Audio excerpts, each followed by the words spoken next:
Хайырлы көн Татарстан, хайырлы көн хөрмәтле телевизор караучылар. Туры эфирда сезне сәламлыйм мин Ойзилә Батырханова. Көзнең моңсулыгына бирешмик, күңелләребездә һәр вакыт җылылык булсын, йөзләрдә елмаю балкысын. Шулай ук көз җитте дип бер дә моңсуланып өйдә утырмагыз. Сезнең өчен гаҗәеп мәдәни программа әзерләнгән. Сез инде күп ишеткәнсездер, бу көннәрдә башкалабыз Казанда 18-нче Казан халыкара мөселман киносы фестивале уза. Фестивальдә Татарстаннан да бик күп кинокартиналар катнаша. Шулай ук быел фестивальнең параллель программасы берничә шәһәр мәйданчыгында барачак.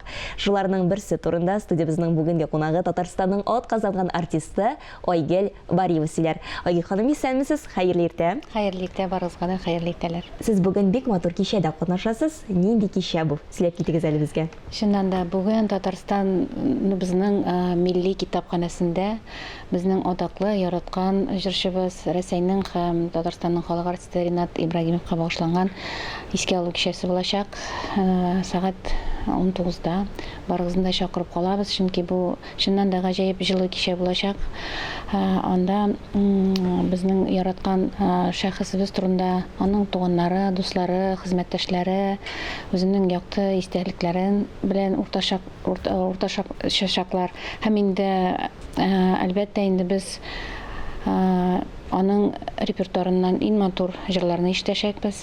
Һәм әле Ринат Ибрагимов безнең актер һәм продюсер буларак та менә ул катнашкан фильмнардан да үзекләр күрәчәкбез. Шуңа күрә бик кызыклы кичә булачак. Бик кызыклы кичә, димәк, бүген кичке сәгать 7-дә милли китапханәдә барлык тамашачыларыбызны Ринат Ибрагимовны искә алу кичәсенә көтеп калабыз. Айгөл ханым, сез үзегез дә Ринат әфәнде белән якыннан аралашкан кеше бит. Менә тормышта нинди кеше иде ул? Чыннан да миңа да шундый бәхет тәтеде. Бу bir 12 ел элек булган чарада без бер туйда бергә эшләдек. Һәм инде ул инде күбрәк анда кунак буларак, тормыш иптәше белән булды Мәскәүдә. Мин инде анда җырчы буларак чакырылган идем. Һәм менә шунда инде без шундый бәхет тәтеде, әз генә булса да аралашып алдык. Һәм Ринат Ибрагимов ул бик ачык кеше иде, бик гадел кеше иде, юмарт кеше иде һәм позитив, тормышны ярата торган. Менә шундый күңелемдә шулай булып калды, чөнки ул яшәргә ашкынды һәм яшәргә яратты. Шуңа күрә андый кешеләр алар бары тик якты эз калдырып яшиләр. Һәм ул безнең арабыздан китеп барса да барыбер аның турында безнең бары тик якты истәлекләр һәм әйтергә Алаттым бүгенге кичәдә катнашкан артистлар турында. Бүген инде мин үзем дә катнашам. Бик теләп Ринат Ибрагимов репертуарыннан бик матур җыр башкарачакмын. Ул инде мәхәббәт тарихы дип атала, история любви, бик танылган җырларның берсе. Шулай ук бу кичәдә Рөстәм Насыйбуллин, Сәйдә Мөхәммәтҗанова һәм инде Илнур Еникеев һәм башка бик матур гына артистлар катнашачак. Бик яхшы. Айгөл ханым, соң инде без менә шушы мөселман киносы фестиваленә әйләнеп кайтсак, шулай ук әлеге фестиваль кысаларында без 41-нче ел балалары фильмы күрсәтеләчәк һәм без анда сезне дә күрә алачакбыз. Менә үзегез дә бик күп төрле киноларда катнашучы актриса буларак, ничек көтеп аласыз Казан халыкара мөселман киносы фестивален? Нинди хисләр белән? Бу һичшиксез бу бик зур чара безнең республика өчен һәм бик мәртәбәле, һәм без бу чара белән горурланып сөйли алабыз. Чөнки бу инде хәзер 18-нче тапкыр үткәрелә торган фестиваль һәм дөнья күләм дәрәҗәгә чыккан фестиваль. Бу фестиваль турында бик күп илләрдә беләләр. Бу фестивальгә бик күп илләрдән киләләр кунаклар. Былтыр инде миңа бәхет тәтеде, аның шушы фестивальдә катнаштым мин һәм инде артист буларак кына түгел, алып баручы идем, менә шушы чараларның алып баручы буларак. Шуңа күрә мин бик күп кенә артистлар белән күздән күз күрешеп, аларның фикерләрен ишеттем. Һәм шулай ук тамашачылардан фикерләр ишеттем. Беләсезме, бар шундый тамашачылар ел сайын көтеп ала торган менә бу фестивальне. Һәм шунысы горурлык. Елдан ел шушы фестивальдә безнең фильмнар, татар фильмнары елдан ел арта. Менә шунысы бигрәк тә сөендерә. Былтыр 100-гә якын фильм катнашты конкурс кысаларында һәм конкурстан тыш. Һәм быел да мин уйлыйм, әз булмас. Әйе, әлбәттә, чөнки шунда да без инде алдан әйткән идек, Татарстанда безнең инде җитештерүче режиссерларның фильмнары да әлеге фестивальдә катнашачак, шулай ук инде Бөек Болгар дәүләтендә ислам дине кабул ителүнең 1100 еллыгына багышланган фильмнар да шулай ук әлеге фестивальдә катнашачак. Һәм менә үзегез нинди фильмнарга барырга телисез? Инде уйлап куйдыгызмы? Ой, дөресен әйтәм, әлегә уйлап куймадым. Программаны мин кичә генә кулыма алдым. Әлбәттә, күбрәк үзебезнең Татарстан фильмнарны күрәсе килә, әлбәттә. Һәм инде шуларга барырга тырышырмын. Һәм барлык тамашачыларны да чакырып алам. Фильмнар республика үзәгендә, ул Петербургский урамында урнашкан, Синема кинотеатрында үтәчәк. Көн саен, көнгә 3 тапкыр. Шуңа күрә килегез, рәхим итегез. Һәм инде бүген дә көтеп калабыз сезне. Бик зур рәхмәт, Айгөл ханым, бүген иртәгезне безнең белән башлаганыгыз өчен. Инде без барлык тамашачыларыбызны бүген Милли китапханәдә Ринат Ибраһимовны искә алу кичәсендә көтеп калабыз. Хөрмәтле телевизор караучылар, без тапшыруыбызны РСФСРның халык артисты Ринат Ибраһимов башкаруында җыр белән дәвам итәбез. Алга таба сезне Кәрим Тинчурин исемендәге драма һәм комедия театры директоры Фәнис Мөсәгыйтов белән әңгәмә көтә, бездән аерылмагыз.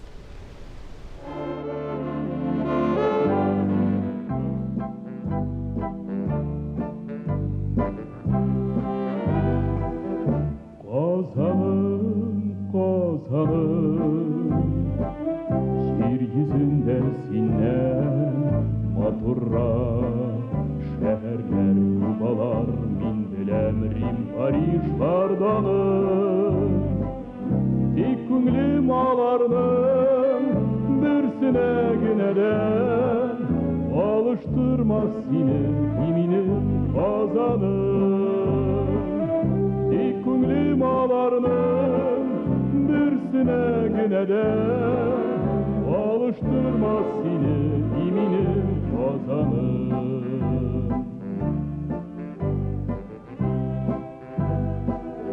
kazanım kazanım bulağım bulgarım şıkırlı yollarım tınlavan tuhaynım bütellep uzkanım bugün bahçada metalda yangırar Kileşekli küzli kuminim kazanım bugün bahçada metalda yangırar Kileşekli küzli kuminim kazanım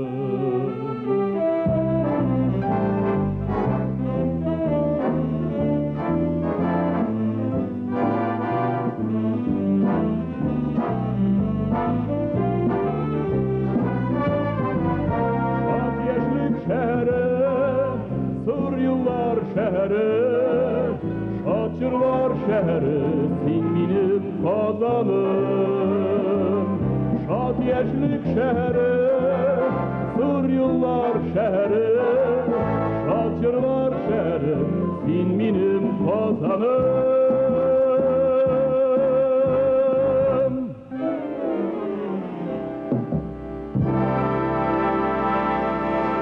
Һәр барчагызга хәерле матур көн теләп, хәерле көн Татарстан тапшыруы үз эшен дәвам итә. Кәрим Тинчуринның тууына 135 ел тулуга багышлап, Тинчурин театры әдәби-музыкаль чаралар карарга тәкъдим итә. Аның берсе инде бүген 8 сентябрь көнне кичке сагат 5-тә Горький исемендәге Ял паркында уза. Бу турыда һәм театрның яңа сезонга эш планнары турында сөйләргә дип бүген студиябызга Тинчурин театры директоры Фәнис Мөсәгыйтов килде. Фәнис әфәнде, исәнмесез? Хәерле Исәміз, хайырлы тамашачылар, хөрмәтле тамашачылар, хайырлы иртәләр булсын. Кәрим Тинчуринның тууына 135 ел. Шул уңайдан театр инде зурлап әзерләнә һәм инде алда әйткәнебезчә әдәби-музыкаль чаралар узачак икән. Менә нинди форматта уза бу, нәрсә турында булачак бу? Шуннан да Кәрим Тинчуринның 135 еллыгын без инде 1 ел элек башладык, аның бәйрәм итә, аңа әзерләнә башладык, төрле чаралар белән. Менә безнең бүген дә Горький паркында шундай кызык кына флешмоб узачак. Анда инде безнең Кәрим Тинчуринның иҗатына багышланган була бу. Аның әсәрләренә язылган җырлар, аңа багышланган шигырьләр. Менә шундый форматта узачак һәм тамашачылар белән бергә булачак бу хәл. Бу инде аның исемен, аның иҗатын безнең тамашачыларыбызга якынайту һәм таныту хөрмәтеннән эшләнә. Һәм мондый кичәләр дип әйтим, һәм мондый чаралар безнең әле 13 көнне үзебезнең Тинчурин паркында булачак. Анда инде мәктәп балалары да булачак безнең. Һәм айрым мәктәп балаларына без әзерләдек квестлар Кәрим Тинчурин турында. Монда инде Пушкин картасы белән дә керергә була. Айрым группалар белән дә үткәрәчәк без. Һәм күп төрле гастрольләр безнең, күп төрле очрашулар, безнең инде язучылар белән очрашулар. Бик күп чаралар әзерләнгән. Безнең сайтта да бар, челтәрләрдә дә бар, безнең интернет челтәрләрендә. Шуңа күрә кирип таныша аласыз, һәм бик кызык һәм бик күңелле булыр дип. Инде ниyatlәп торабыз.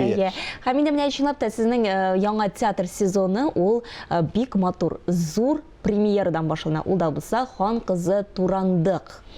Чыннан да Исеме дә бик үзенчәлекле, аннан соң жанры да музыкаль трагикомедия.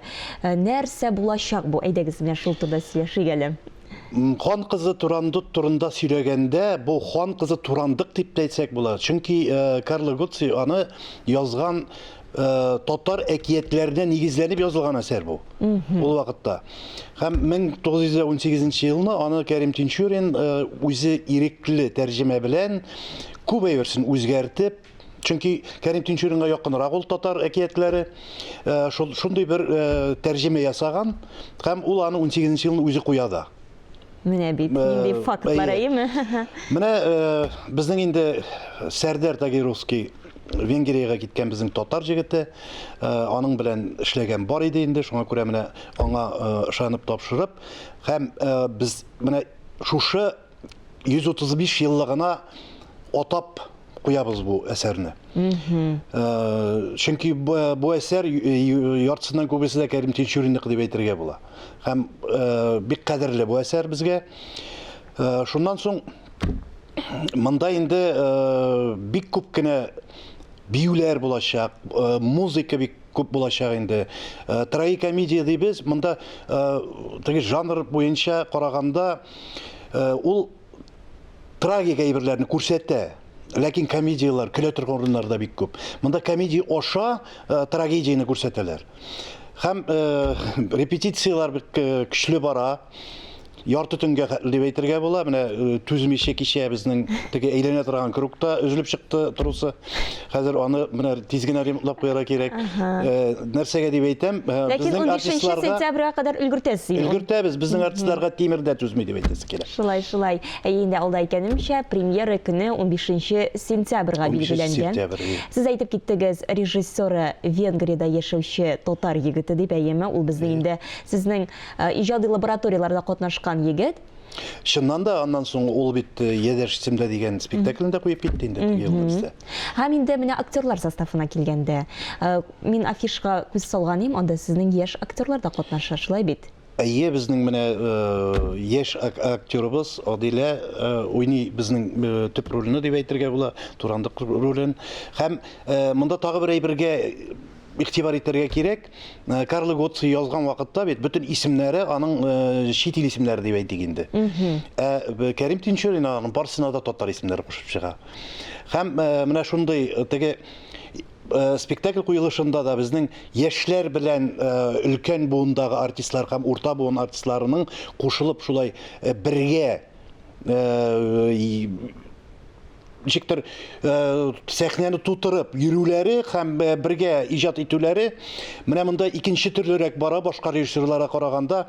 Алар теге олораклары инде яшьлекләренә кайткан кебек, яшьләре инде әз генә олыгаеп китеп, үзләре ничектер олыгайган кебек булып, алар бергә менә шундый синтез ясап, яхшы спектакль чыгарга гел атлыгып торалар. Менә бит бик көтәбез инде без бу премьераны. Шуннан да килеп карагыз, бу үзенчәлекле спектакль булачак.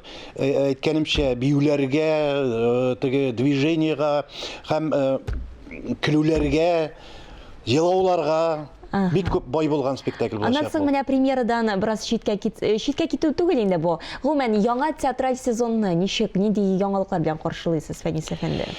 Ну, менә безнең иң беренчесе 15 көнне менә шу хан кызы турында була һәм эш бара инде безнең татарча софт дигән, софт татарча бу робот белән апуш белән куелачак спектакль аны баш режиссерыбыз Туфан Имаметдинов куя.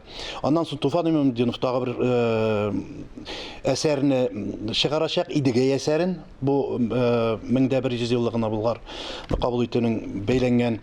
Һәм аннан соң булачак безнең балалар өчен бер спектакль, аның теге исеме бөтенләй белән әле әйтмим, чөнки аның исеме булып бетмәде, ләкин менә уже укырга утырдылар.